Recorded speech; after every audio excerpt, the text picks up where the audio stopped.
Okay, great. We are live now. So, good morning to everybody who Okay. is watching us on YouTube, LinkedIn, Facebook, and also listening to us in Clubhouse. Here Wow. we are. Yes, it's a pleasure to have you with us today. We have Richard Walton, somebody who has been working in the dairy industries of Japan for a while, quite a while actually, and it's a pleasure to introduce him to all of you. This is the very first session which we have on the dairy industry here in Japan. It is a unique industry, of course, and we're going to see what makes it unique. What also is interesting about it, its past, its present, and its future, probably. Without any further ado, I don't want to keep anybody waiting, so I'll let Richard introduce himself. And of course, in Okay. Clubhouse, I have pinned the link to Richard's profile. On LinkedIn, if you're curious, please go there, look him up. Also, I encourage you to connect with him there. And if you have questions after we finish the live stream, of course, connect with him directly and ask the questions. Well, Richard, so the floor is yours. Let's Okay. start. Thank thank you very much. Thank you very much for inviting me. I enjoy all you do and listening to you as frequently as possible, both on Wednesdays and on Sundays. You, Tim, and Timothy do a great job, and so I was just thinking there might be something that I could offer to give back to what you've been doing. So that's sort of why I'm here today. You asked for a me to introduce myself. I'm not really very interesting, but I have my background is that I grew up in Arkansas, and I went to school, graduate school at Duke, and then I got a PhD in chemistry. So I'm a chemist, and I came to Japan on a science and technology agency scholarship, and thought I'd be here 1 or 2 years, and I've been here more years than I care to actually say. So I I said my friends from my training days are mostly in pharmaceutical companies, but I ended up working in a Japanese food company, and then as part of that, these days I'm focusing more and more on dairy. It's not something I've done throughout my career, but uh, I'm not today. I'm not representing the company I work for, and I'm not representing the Japanese dairy industry. I'm just sort of sharing with you some of my thoughts, and so I'm going to try to keep any mentions of my place of work to a minimum. You know, it's out there. I mean, there's a link up here. It's not a secret, but that's not the focus of today. I'm just sharing, having a discussion with Yeah, you guys. perfect. And Great. so, yeah. So, what I would like, I guess, if it's okay, I did prepare some slides. I know that some of you are on Clubhouse, and so you can't see slides. So I'm going to talk through my slides more than anything. They're sort of more placeholders than really detailed slides, and they're help me keep a train of thought. It's not really that long, but there is sort of a story. If not a story, at least a line of thinking that goes through these slides. And so uh, the main thing I want to get across to you is that there are many aspects of dairy in Japan which are you might not know, you might not have thought of, and might be interesting. So hopefully you'll come away from this um, with some new ideas in your head. Hopefully it's interesting. So maybe Well, if I could have if this you don't first mind slide. me Oh saying yes, this, I'm sorry. no, Go that's ahead. okay. If you don't mind me saying this, I come from the country of yogurt, as it is known in Japan, and so Yeah. when we talked and the idea of this session came up, I was really excited about it because when I have seen back home and what I see here in Bulgaria, sorry, here in Japan, is Yeah, are that's fine. two very different things actually, and the attitudes towards the industry and also the attitudes towards the products are different, and of course the product lineup is very different here from that back home in Yep. Bulgaria and other European countries as well. So I cannot wait to Yeah. hear what you have prepared to tell us. Sorry for Okay. this interruption, and No, here we no, go no, once not at again. all. Yes, here we go. Okay. Okay. So I know some of you can't see my slides, and actually no one can see my slides yet because it's not up, at least on my screen.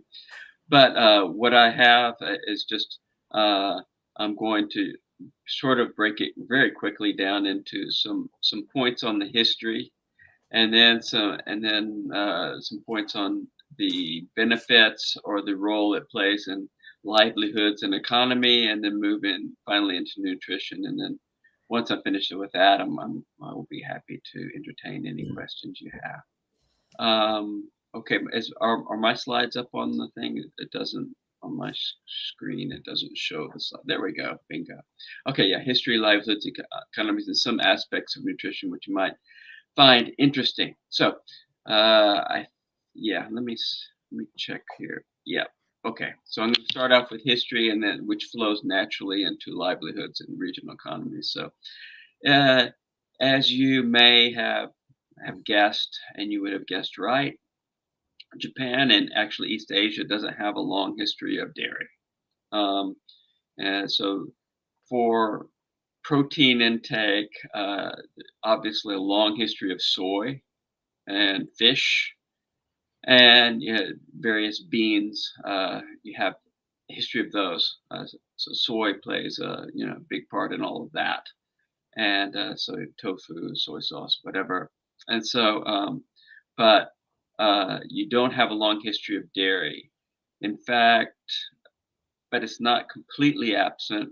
Uh, if you look back, in fact, I was in Miyazaki a couple years ago, and they were talking about how the oldest dairy in Japan was there, or at least the dairy product. They made something called so at the around 700, year 700, in that area, which is sort of a condensed, milky product there. It sort of tastes like candy. They still make it for the tourists. So there's that, and then there's even during the Edo period, there were some cattle imported from India, and they were used in very small places for some dairy production, but it wasn't large scale. As many people will know, the Japan not only has a history of different forms of protein intake, but especially because of Buddhism, especially uh, has a large large percentage during that time of vegetarians or effective vegetarians.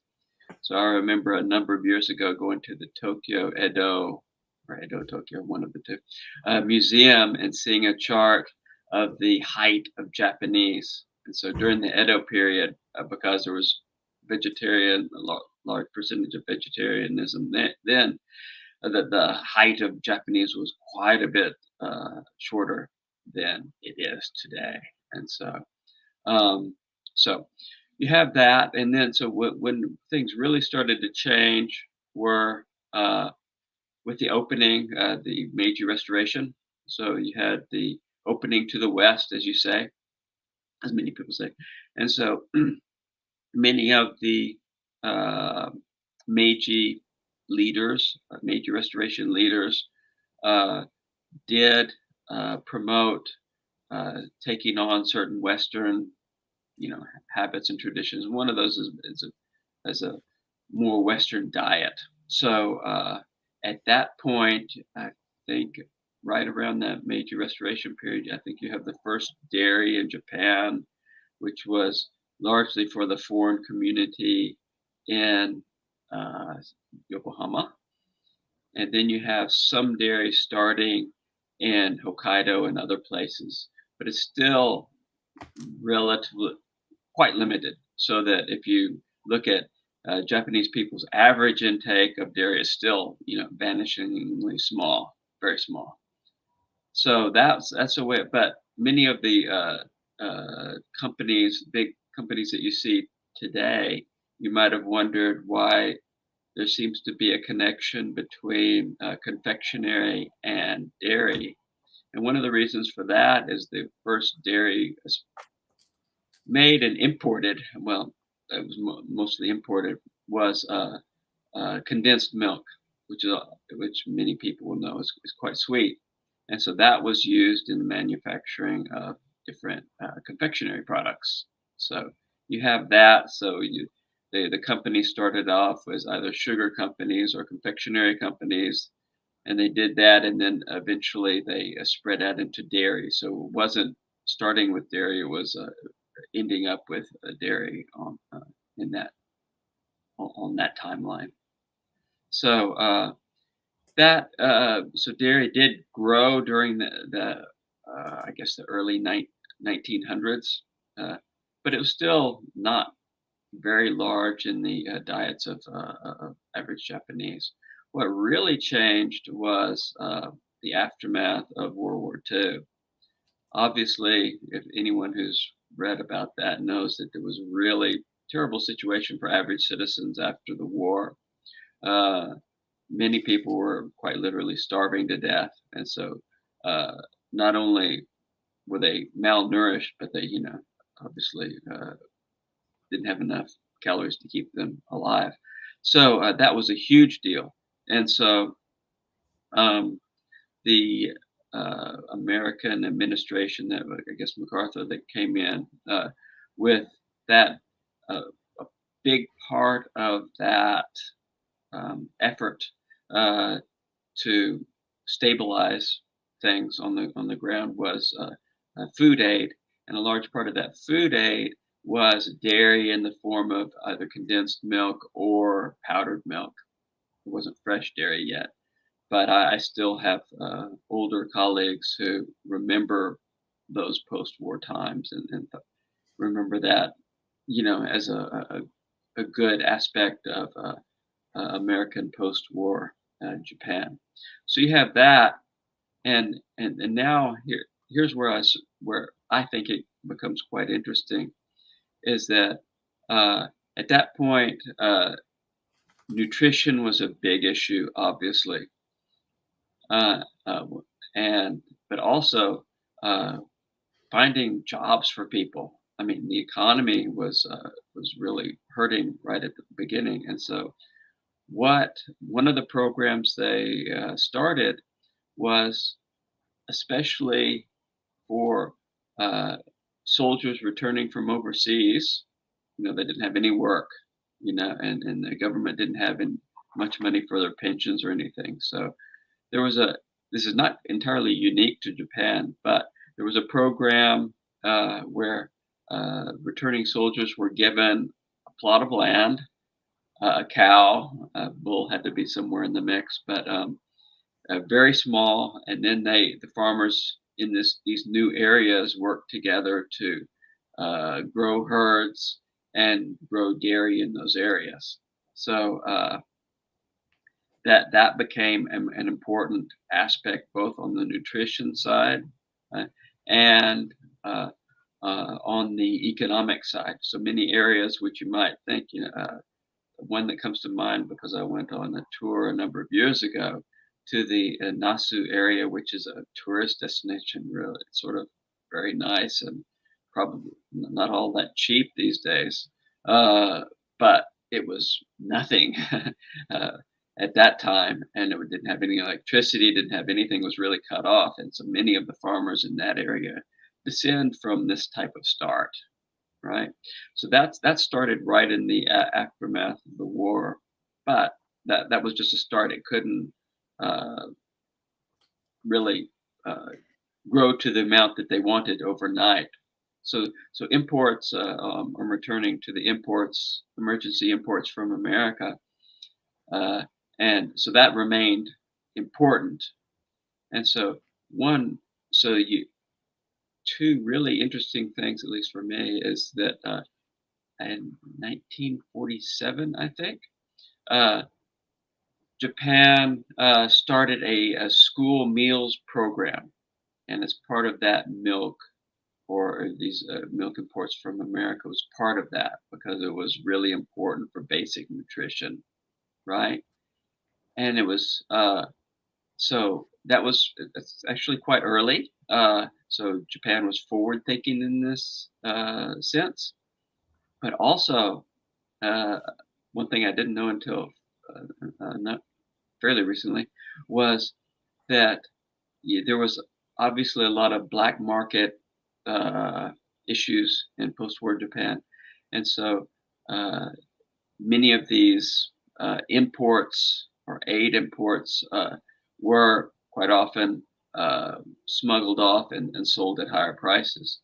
So, in order to make sure that these products actually got to where they're supposed to get, uh, they did two things. One is they introduced the school meals program, including dairy, but also around that time, quite early on an international scale, they uh, introduced the or developed the nutritionist society, dietitians nutritionist society in Japan, and they were at least one of their first charges was to create nutritious meal plans for schools and children and things like that. So you had that all working together, and as I at least as I understand it, one of the aspects of that was to keep these products off the black market and get them to where they were supposed to be going. So you have that, and then about 10 years later, in the mid '50s, you have a Dairy Promotion Act. So uh, Japanese production in Japan grew quite a bit during that time, and so that's um, yeah. So the domestic production grew quite a bit during that time, and so we're trying to move much more towards having being able to sustain the demand with domestic production. So lots of growth, especially in north of uh, Tohoku area and Hokkaido, but all over Japan. You have dairy all across Japan. So that grew quite a bit. And so um, one thing I think I will, if we go back to the slides, or I'm not sure. Actually, I'm not really sure what it looks like because I just see my Yes. ugly mug. Here we Oh, go. Yeah. So this is an interesting slide, I think, showing the protein intake uh, from early 1900s to 1960, and then more recently. And so it shows really the what you should big increase in protein intake from dairy and meat and wheat, and other things went down a bit. For example, rice. Uh, but this shows the sort of shift in uh, dietary habits and nutritional intake in Japan. And so I will say that uh, dairy is the protein from dairy is widely recognized as being very high quality, which means it has the right amino acids and it's bioavailable, so it gets to where it's supposed to be going. And so um, it's having dairy in the mix is really quite important from everything I know. And so this is how this sort of consumption changed. And so I guess I'll go to the next slide here. Okay, this is a very simple slide. But you see from 1960, it keeps growing up until about 2000. And then, so the orange line, it shows for those of you who can't see, I have a slide that shows the trends in consumption of drinking milk, cheese, and well, yeah, and drinking milk, dairy products as a whole, and then raw milk total. Okay, so drinking milk, the green line peaks around 1990, and then it starts going down. That's a trend that you see in advanced countries all around the world. But dairy products altogether, I don't have this separated out. But cheese, especially yogurt, uh, make up largely make up for that decrease. So people are shifting from in advanced countries from milk to cheese and yogurt to a certain extent, and so that, at least as far as trends go, that puts Japan as I see it, sort of in the same line as Western countries. But the overall consumption of dairy in Japan is still much lower than in Western countries. I can give you, if I remember, yeah, I think that the but I'll just give it as a relative. The dairy intake in Japan is about 1/3 or even less of Europe and North America. But on the other hand, it's double or a little bit more than countries like Korea or China. So sort of in a way in the middle. And so it's not over consuming, but it's not not egregious consumption, but it's we could, for nutritional benefits, probably consume quite a bit more.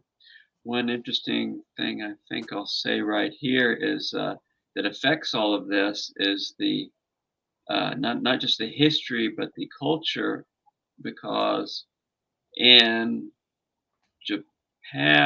I'm sorry, in the West, milk is associated with breakfast, right? So people get up and drink a glass of milk in the morning quite often.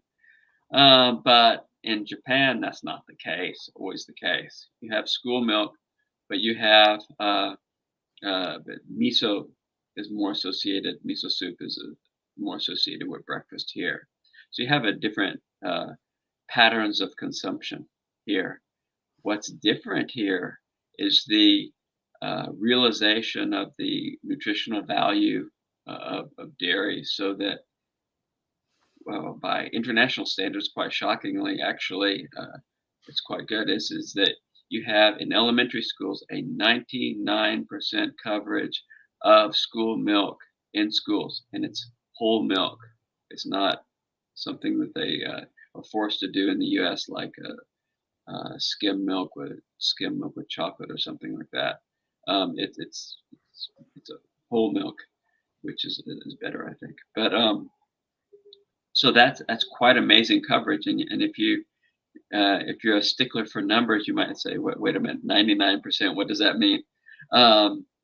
It's actually, we know the details of this because it's only one small district in Niigata where they took school milk out of the program, and their reasoning was they said milk does not go with a Japanese cuisine, and we're trying to teach kids traditional Japanese cuisine. And so there was backlash against that.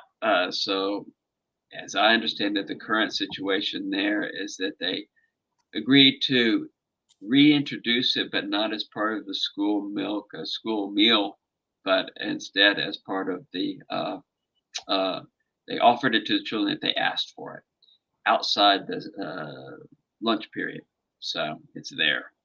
But you have a very large coverage, and I think, let me see what the slide is.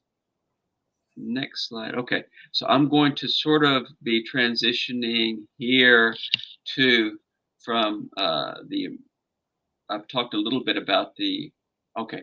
Actually, I could talk a little bit more about the economic benefits of this. One thing is obviously the soldiers returning from the war, that was important, but it's really dairy ends up really being important for local economies and livelihoods of farmers because most dairy is on what is called marginal land. And what that means is this land that's not suitable for other grain crops or most crops that you might think. So if you stop doing dairy on that in that area, there's nothing really to replace it, right? So it really has become very important. So I remember several years ago going up to Hokkaido, and there was a big backlash, lots of signs up against TPP because that would have or that did uh, liberalize some of the trade in dairy, right? And so the farmers saying, no, no, it's already something that's very uh, in the culture of Hokkaido, at least, and some other areas. So that's a makes it very important for economies and livelihoods. Sorry, I have a cold. Um, and so I will transition to some very brief talk about nutritional value. I mentioned school milk. I'm involved in some of the international things about school milk and school meals. That's actually not just important for the dairy industry. It's really important for uh, the WHO and the FAO, Food and Agriculture Organization, and as part of the SDGs, providing children with a at least one meal a day, which is well balanced, right? So that's one of the what are called the game-changing solutions, which are in the large sense part of the sustainability SDGs uh, efforts. And so providing nutrition is part of that. And so providing, I think that's just extremely important, providing kids an equal chance and at least have letting them have at least one square meal a day. And it's not just developing countries. You see that in America and even Japan. You know, kids on the economic borderline might not be getting nutritional meals 3 times a day. And so if they can get one good meal a day, it can make a huge difference. And so that's something I have really come to feel very strongly about. So happy to be part of that. And that's important in Japan. Like I said, they have 99% coverage, at least in elementary schools. So one thing that I guess I'll uh, finish off with 2 points. Excuse me. Is one.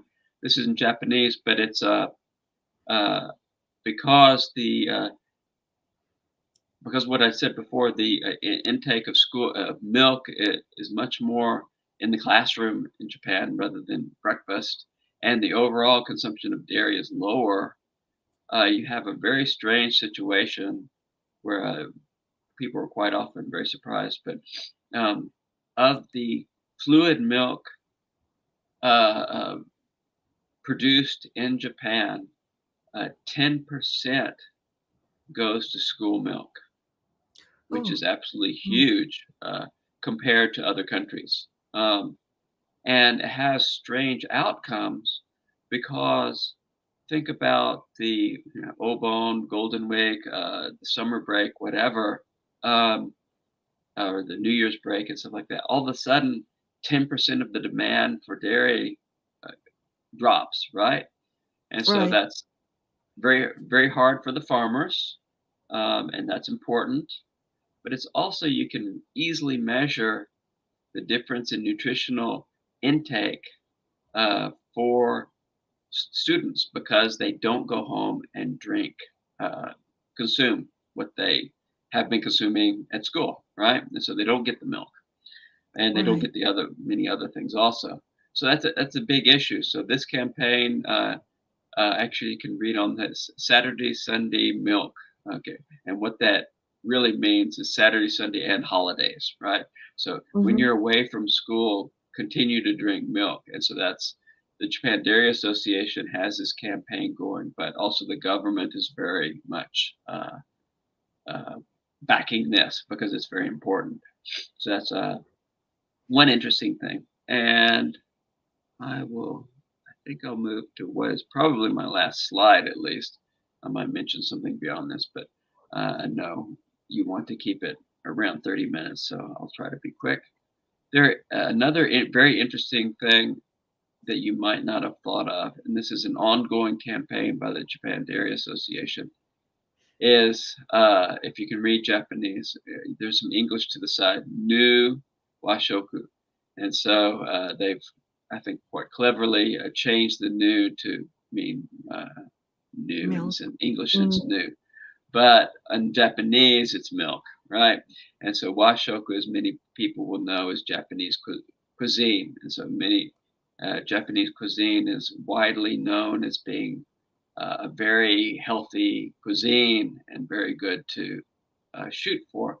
However, there are at least three aspects where it falls short, and that is high quality protein, um, and dairy can provide that. Calcium intake, there's low, not insufficient calcium intake in Japan, and you the interesting thing, the third one, which you might not have thought of before, if you uh, cook using certain recipes, using dairy as part of your cooking, you can reduce sodium usage and thus sodium intake. As many of you might know, sodium intake is one of, if not the biggest issue in health in Japan, because it leads excessive sodium intake from Japanese pickles, soy sauce, lots of different products, lots of salt in many of the Japanese products leads to, well, for one, high blood pressure, but also uh, um, in the stomach, it can lead to ulcers and stomach cancer. So that's why in Japan, but not in other countries, when you go to your physical, you drink if you're of a certain age, then you drink the barium and they twist you all which way. And so Mm. they check your stomach for stomach cancer because that's a big issue here. And the Japanese government realizes that. And so, so you can help in this way.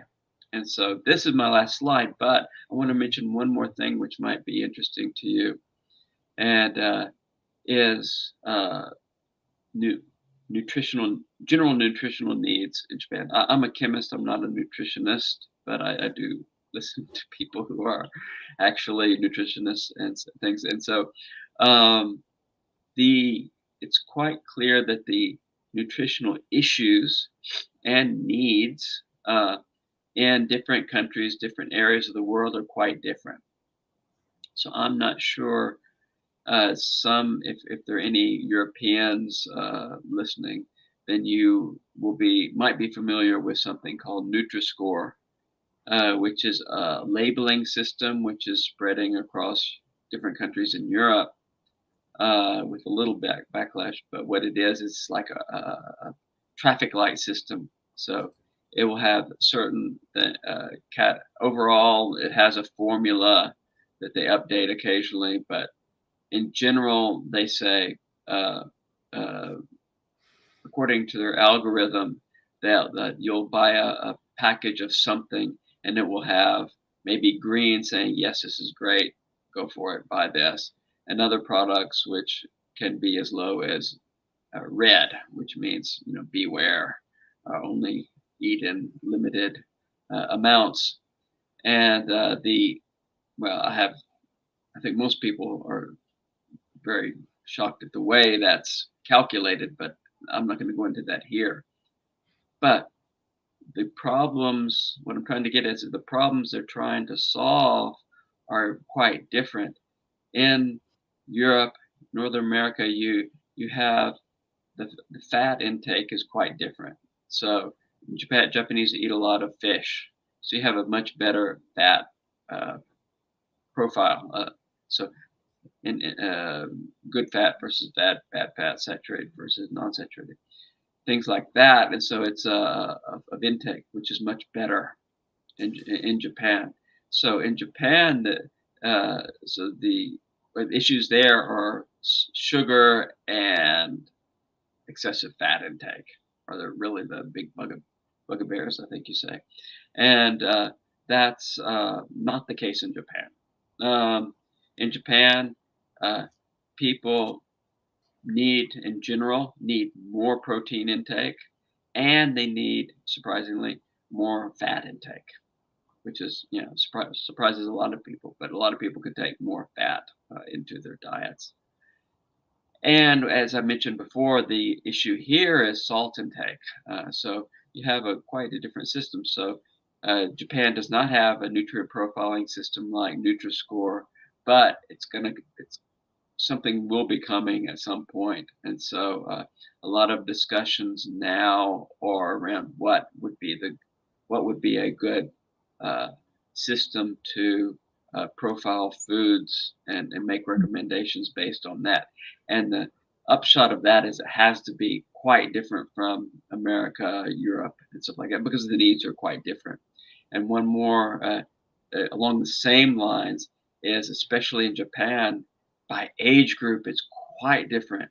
So everyone knows we have a super aging society in Japan. So one of the huge issues is keeping people mobile. So sarcopenia, which is muscle wasting, that's a big issue. You want to make sure people can get around. I mean, not just quality of life. You want if people can get around and do that, then they're taking up fewer healthcare dollars also. So it's better for everyone in every way. But you really need the calcium, the protein, and the things like that. But it's different by different age group. And one of the things people, when I talk to nutritionists, it's difficult. When you get older, you need more intake. And so describing, getting that message across to people can be difficult because they've, many of these people, their whole lives, they've tried to limit their intake, limit their calorie intake.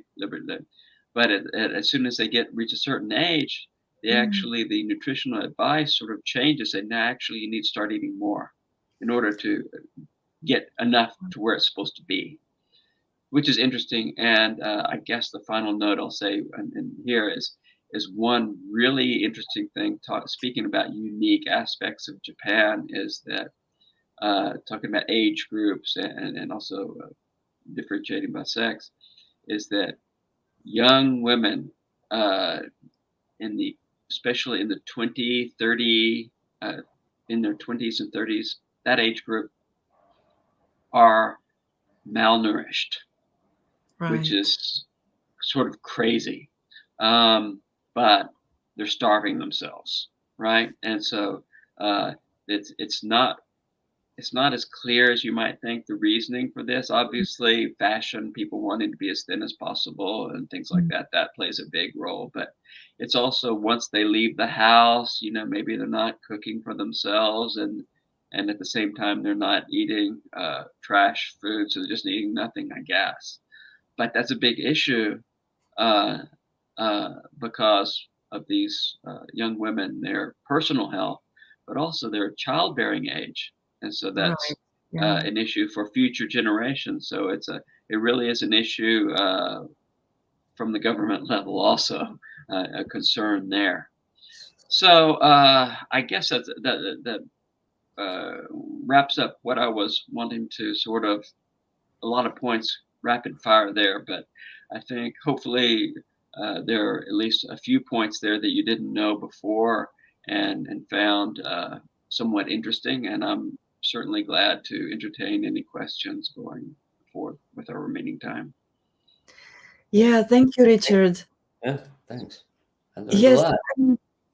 I learned a lot because I mean it comes without saying that well, Japan and the needs here, of course, the nutritional, let's say, the eating habits are different, but without talking about the dairy industry here, I would have never actually, thought too deeply about this. And so there are so many points actually that I want to comment on. The first Okay, one, yes, But the first one actually was, you mentioned it a little bit, well, down the way, that dairy Mhm. here, farming actually utilizes land which cannot be used for anything else. And I think Yeah. that this is also one of the differences which we see from other parts of the world, where a lot of forests, they have been actually, let's say, turned into farming land and so on. And here we have the opposite. We actually have land which, well, land is being utilized in the best possible way, so that there is Yeah. no damage to, well, to other parts of, the, let's say, the territory and so on. But also what you mentioned about the nutritional values and how the Japanese diet actually doesn't contain enough fat. It's fascinating because I know that back home, and I come from a country where we start eating yogurt and cheese from a very early age. So I myself grew Yeah. up, until the age of 11, I would have about a liter of yogurt every day. So Yeah. and when I mentioned this here, of course everybody's like, what's Yeah. that? But that's how I grew up. And but anyway, what I wanted to say is that in the recent 1 or 2 decades, dairy products have been vilified again, because people say, oh, they contain too much fat, and if you eat too much of them, then Yep. your intestinal system will be damaged, and of course you will get fat yourself and so on, which is not the case, I Yeah. believe. And I would say that No. anecdotally, It's 1980s propaganda. right? It was like low-fat diet, and so instead of fat, because it Yeah. tastes terrible without it, they put sugar in it, and they got us addicted to Exactly. sugar because of the Yeah, sugar lobby. Yeah. yeah. Yeah. I think those are left It, over. Yeah. you are exactly well. One thing I'll say is the marginal land uh, issue is not just Japan, because I think worldwide 60% of dairy is on marginal land. So Oh, it does, yeah. So it's not. That's one of the things when people say, "Oh, well, let's just give up dairy and Thank you. Thank grow crops on that," where you can't you. do that. And plus, it would be ecologically not very good because of I can't go into all of that right now, but there are real ecological benefits to having cows on land and the biodiversity and all of that stuff. Anyway, um, right. you have Yeah. that, and then your point about an interesting thing about you're exactly right.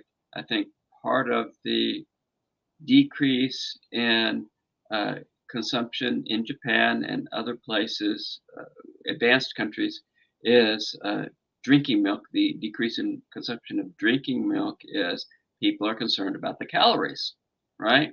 And Yes, so always. people think it'll make them fat.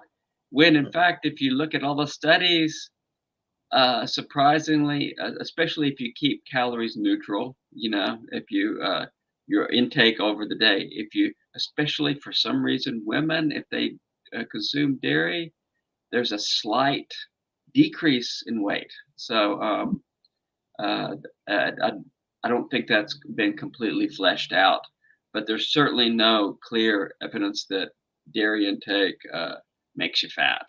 Um, Mm, Obviously, if you're vastly increasing your calorie intake, that's a different measure topic. yeah, But I would Yeah, I say. mean, we all need proteins, carbs, and lipids. Mhm. Lipids is a fancy yeah, schmancy word for fat. So, yep, yeah, I think it's yep, slowly changing, but it's still kind of yep. in that side. And I'm a big consumer of dairy. I've always been. I I Thank grew up you. in Chicago, right next to Right? Wisconsin, the dairy state. And Sure. this is Yeah. kind of a practical question for you. Okay. One of the Okay. things I really miss just going to a supermarket in Chicago and just having tons of variety of cheeses like in front of me to pick. And it was all very fresh. And you take it for granted at the time because that's normal to you. But then you go to another Yeah. place and you eat the cheese and you're like, I bet this was frozen once, like you can Yeah. the freshness is different, especially when you go Yeah. back and you're like, oh my God, I can't forgot how Yeah. good it was, right? I feel like, and maybe I'm just going to the wrong places out here in the boonies in Atami, but I feel like Mm. there's not nearly enough of a variety of cheeses. Mm. Yep. But maybe I'm wrong. Maybe you're I know Seijo Ishii no, has some you're stuff. Huh? Go ahead. and in Costco and things like that, you can buy some good cheeses. There you But go. you're exactly right. And the difference, one of the many factors which go into this, but traditionally Japanese are used to processed cheese. And that means you Yes. make natural Yes. cheese and then Yes. you reprocess it, right? And so Yep. mix it together. And part of that's economic because imported cheese can be cheaper. So you Gotcha. mix it with Ah. domestic cheese. And so there's usually a balance in there and a way to make that economically worthwhile. And so you have that mix. But the other thing is people are used to it so that um, people expect the cheese to be the same every time, which makes Europeans throw up their hands, right? Right. Cheese is unique. Cheese has this, all of Right. this. But working in the dairy industry, I know that Japanese, if there's any change in taste from the last time you bought something, people will complain, right? So part Yeah. of Mm. Interesting. Yeah, the product quality control. That quality tight. assurance, Yeah. Quality it has to assurance. be the That very same every tight time. window. The plus. Yeah. The Yeah, tolerance. it's Mm. not just safety; it's what people expect, and Right. so you have that. And so I think I don't have the data on this, but I think there's growing demand for natural cheese, especially among young people. I think places like Yeah, Costco I are think there doing well is. because they can import it at a cheaper price. But Mm. also, I think among older people, uh, they're starting to like some of the stronger tastes because as you get older, some of your sensation of taste diminishes a bit. So you end up wanting stronger tasting foods to compensate for that. At least that's my understanding. So there is some movement there, but you're exactly right. You don't have the there's still quite a big A lack of tax variety. on imported cheese. Yeah, and it's hard for uh, Japanese farmers to economically make domestic natural cheese. It's just too expensive. One To of me, the the things, reality is counterintuitive because I think of Japanese as having the craftsman mentality, and I can envision a Yeah. yeah, Japanese person making really good cheese. Like it just seems to me Yeah. there. well, some of the Can I small turn in farms here? Sorry, are lots of, sorry. I just No, have you Oh, can you thank are. sorry, hi. Hi. I have to say, Japanese make up for the lack of cheese selection with the offering of 40 different Kit Kats. I mean, where can you Yes. 40 different You're flavors? obsessed with those Kit Kats, aren't you? yeah. I just seen the Tokyo banana Kit Kats. That was But so Oh my yummy. okay, Well, anyway, that's so something new. sorry. Hi, Richard. Hi Is there. there really a That wasabi? you're right. There This probably is. The marketing for Kit Kat is amazing. So I agree with that. right. That's hilarious. Anyway, I have sort of like a So quick question. okay, sure. It's oh yeah, I'm sorry. There's a delay because I'm in the clubhouse and then you are in the LinkedIn. But it's a really interesting history, and they're always cultural. And I have to say one thing about the school milk. I still don't like milk, and I blame that to school milk Oh, because I Yeah. didn't like the taste of it, and I didn't have a choice to say no. mm. That was Yeah. mandatory. I always have to drink up. So Right. I think that I still carry the, trauma. But anyway, Yeah. I'm joking, but but I eat cheese and yogurt. Mm. Me too. I have a God. question. You I- just mentioned earlier. Oh, go ahead. Sorry. No, I'll just reply to that. I think that is an issue, and two aspects of that. One is that dairy or milk in Japan is largely marketed for health, all mothers know the health and stuff like that. But in some other countries, there's much more of a pleasure tradition aspect of it. So people just Oh, yeah. want to drink it Mm. for the taste, for the culture, for this and that. And so that's something that you don't have in Japan. So that's something I think is unfortunate. And along those lines, and another point is that you see a trend that you also see in Western countries, but maybe it's more exaggerated in Japan, is that you see milk intake high during the school years, and then once they graduate, it drops off quite a bit, and then it moves. Then it goes back up again when people have kids, so they start having milk in the house for their kids because they're thinking about nutrition once again. But I think instead of if you do it, this is my personal opinion. If you do it focused so much on the health, then it becomes like medicine. And so then maybe that's sort of the feeling that you got during school years was that. I know my kids love milk, but some people are probably turned off of it by feeling like they have to drink it. Okay, did you have another question? Yuka? I have a Sorry. quick question. You mentioned that like a milk. Go ahead. Okay, Yuka, go ahead, please. I'm And sorry. So I keep hearing the echoes. that's maybe because you're both on LinkedIn and Clubhouse. Probably you should quit one of, well, probably LinkedIn. First, this, the consumption is higher, and that's put the challenge to ranch owners or like a cow farmers. Mhm. Why is that? Can they plan? Because school holidays come in the regular time. Can you hear me? Yeah, I think I got the gist of your question. You cut off a little bit, but the answer to that is you can't make month on month changes. A cow is going to give their milk, and they can't just say, "Oh, next month we don't need as much from you." They will continue to produce, and so you end up with excess milk. So if you there are different ways of dealing with that. Sometimes it's just excess milk, which is unfortunate.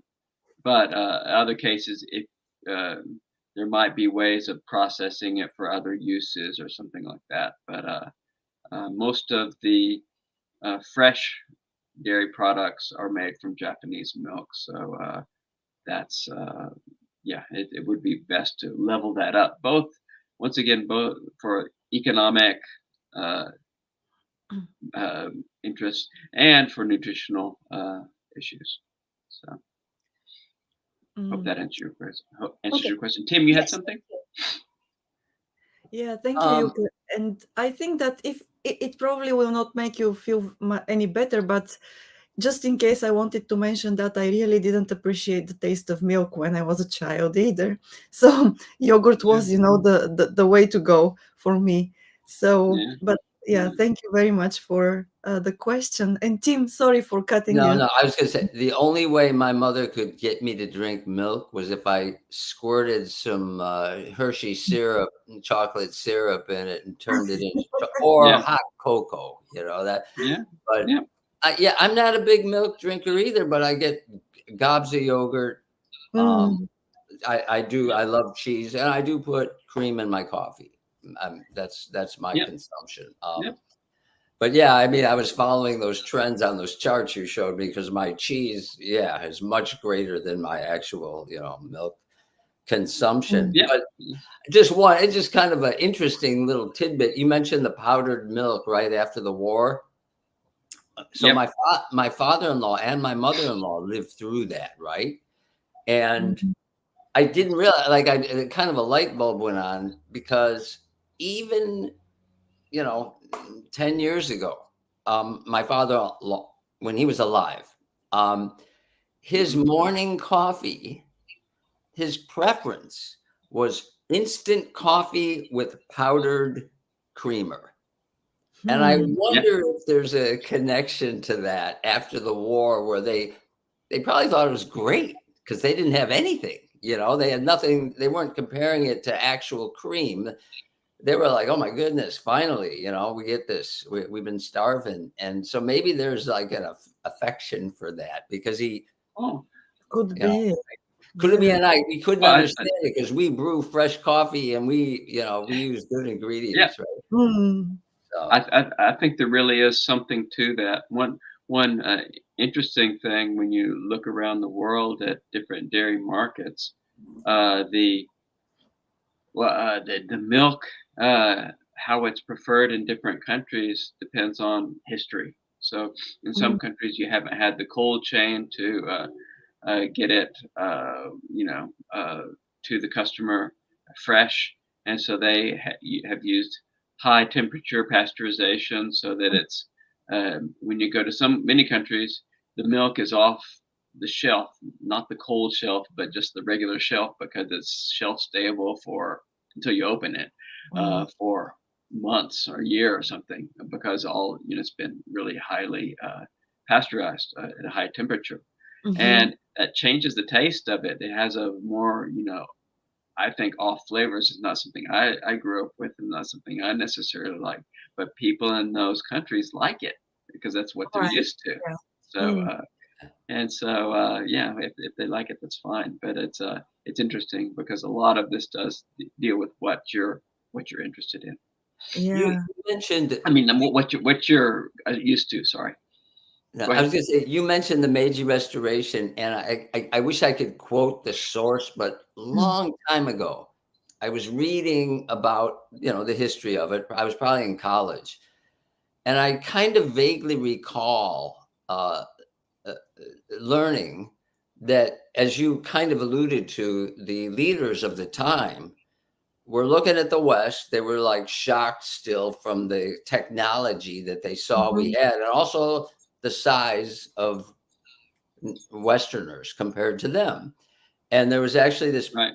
active promotion of consuming meat, dairy, because we wanted to get bigger Yep. and stronger. And is that just my bad Yep. false memory, No, or was no, that no, that's exactly true, and you can see the results in uh, uh, the average height of Japanese from that time has really shot up, and so quite a yes? bit.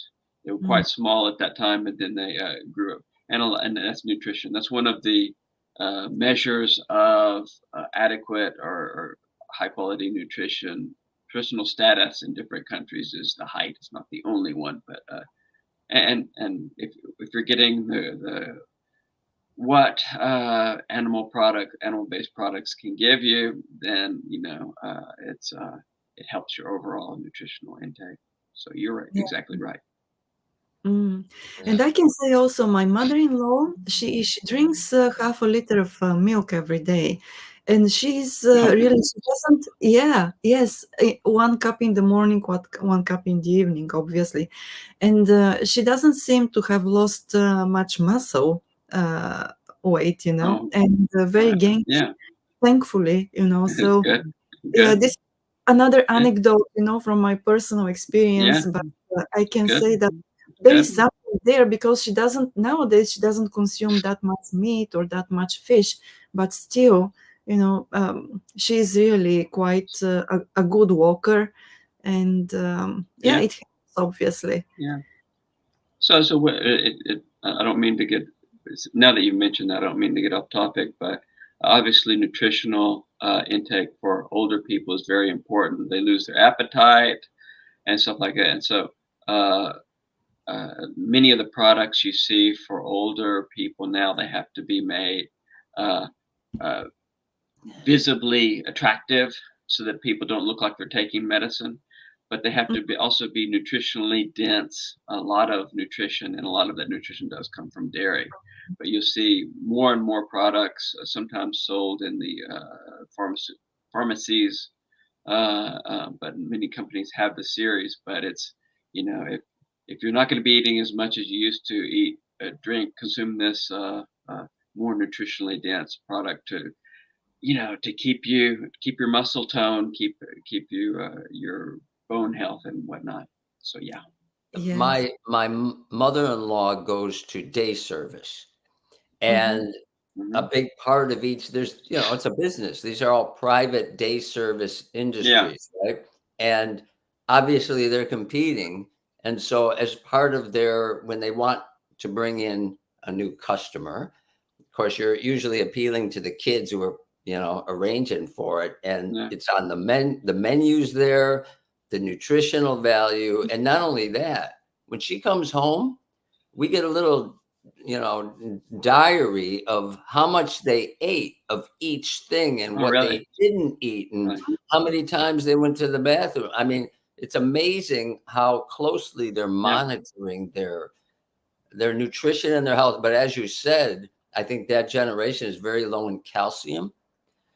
Interestingly, my wife lived in America with me, and she got a taste for dairy when you're there because it's cheap relative to Japan, or it was back then, right? Yep. My wife's calcium is fine. Mm. Not all the friends are fine. Yes. We have Yuka again. Yuka, yes. So sorry, I know you have to close up, but quickly, Richard, I would drink more milk. And then I think there is some sort of rumor, could be rumor, the milk has a lot of additives, including like hormones. Without that, I think I might drink more milk. Is that well, actually, in Japan, there are no additives. I mean, milk has to have, in Japan, the definition of milk is not changed at all. In fact, no low-fat milk is not milk in Japan. It's a dairy drink. And so any secretion from a mammal is going to have some hormones, but there's no evidence that I know of that has any effect on anyone. But it's something that is out there, but I don't think there's any basis to it. I don't know of any basis to it. Okay, actually, I live in Dallas, and maybe that's why I hear that more often. Oh, yeah. Thank you. Yeah. One point, if you don't mind, if you don't mind, I'd like to make one quick point at the end. Is I've talked a lot about dairy, but I started off talking about soy a lot. And the interesting thing in Japan is it's not a fight to the death between one or the other. It's really a balance. When I go to my nutritionist, have a nutritional profile taken every year as part of my checkup, the Japanese nutritionist asks about my soy intake and asks about my dairy intake. They're completely separate, right? okay. And so I think Japanese really have a good sense of that because, they're for one thing, milk doesn't have any fiber, but soy does. So if you can get some extra fiber intake from drinking soy. So it's not, you have to go one way or another. Have a balance. Eat a wide variety of food, lots of vegetables and lots of things. But as part of it, I think dairy needs to be that, or you really have to work at achieving proper nutrition. And one more thing for Tim. I know you have to close up, but along on your as a follow up to your question, there was a interesting study in Australia recently, which showed the incidence in nursing homes of people falling and breaking their hip, right? And so that's that leads almost instantly, well, very quickly to a downward spiral. The incidence of broken hips was 45% lower in the dairy taking people, elderly people in hospitals, compared to the alternate drinks, which is absolutely huge. So I guess the point is these alternatives that you see, they're not equivalent. You can drink them, that's fine, but they're not equivalent, and you would be doing yourself a disservice if you assume that. Okay, that's my last point. Thank you. I know you're up against time. Yeah, Mai, you want to close it out? Thank you, though. I enjoyed the talk. I learned a lot. Yes, I learned a lot too. So thank you, Richard. I want to continue this theme in the future as well, because There is a very simple reason, actually. We talk a lot about new technologies and exponential growth and so on, but we so very seldom talk about such industries like the dairy industry, and it's so important because without it we cannot survive, actually, nutrition, Yeah. food, and so on. And it's even more important than anything else that is happening right now. Of course, it's important and interesting and so on, but without food we're not going to be here. And there are many other things, that I believe are unique to Japan in this field, and we can talk more about in the future. So I definitely want to continue this theme and have you here once again. So many thanks to everybody who watched us, on YouTube, LinkedIn, or Facebook. It was a pleasure having you, Richard, with us. And to everybody who has to go to work or is already at their workplace, I wish you a successful day. And we're looking forward to having you again with us. Thanks a lot. Thank you, everyone. Thank you. Bye-bye. Richard. Appreciate it. Thank you, Richard. Thank you, Maya team. Bye. Thank you. Thank you. Bye. Bye-bye.